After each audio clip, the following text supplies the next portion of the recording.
पश्चिम बंगाल की राजनीति में ममता बनर्जी की मुश्किलें कम होने का नाम नहीं ले रही हैं।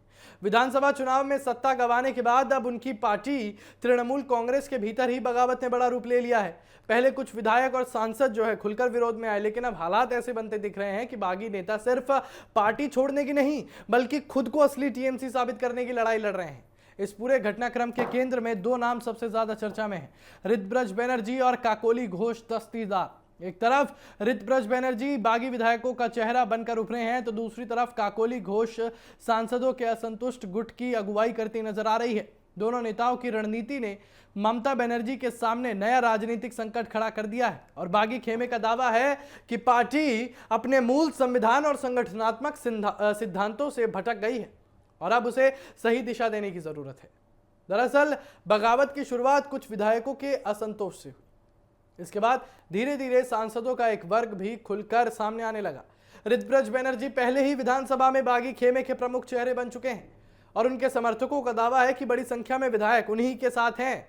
वहीं काकोली घोष लगातार ये संदेश देने की कोशिश कर रही हैं कि उनका गुट पार्टी को तोड़ना नहीं चाहता बल्कि संगठन पर वैधानिक दावा पेश करना चाहता है।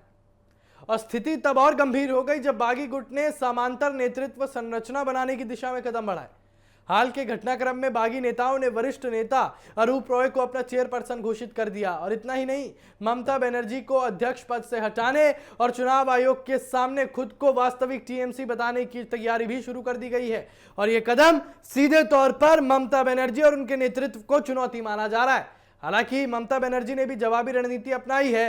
पार्टी नेतृत्व ने नई राष्ट्रीय कार्य समिति का गठन कर संगठन पर अपनी पकड़ मजबूत करने की कोशिश की है और चुनाव आयोग को कोई नई नेतृत्व सूची भी भेजी गई थी ताकि यह संदेश दिया जा सके कि पार्टी का आधिकारिक नियंत्रण अभी भी ममता बनर्जी के हाथ में ही है।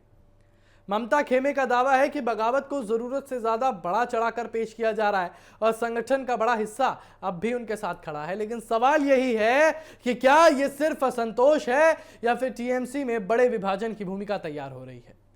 राजनीतिक जानकार मानते हैं कि अगर बागी गुट पर्याप्त संख्या में सांसदों और विधायकों का समर्थन जुटाने में सफल हो जाता है तो मामला केवल संगठनात्मक विवाद तक सीमित नहीं रहेगा बल्कि पार्टी के नाम, चुनाव चिन्ह और राजनीतिक विरासत तक पहुंच सकता है। फिलहाल पश्चिम बंगाल की राजनीति में सबसे बड़ा सवाल यही है कि ममता बनर्जी इस चुनौती को कैसे निपटेंगी। एक तरफ पार्टी को एकजुट रखने की चुनौती है तो दूसरी तरफ ऋतब्रज बनर्जी और काकोली घोष जैसे नेता लगातार अपनी ताकत का प्रदर्शन कर रहे हैं। अब इसमें देखना होगा कि आगे क्या होगा।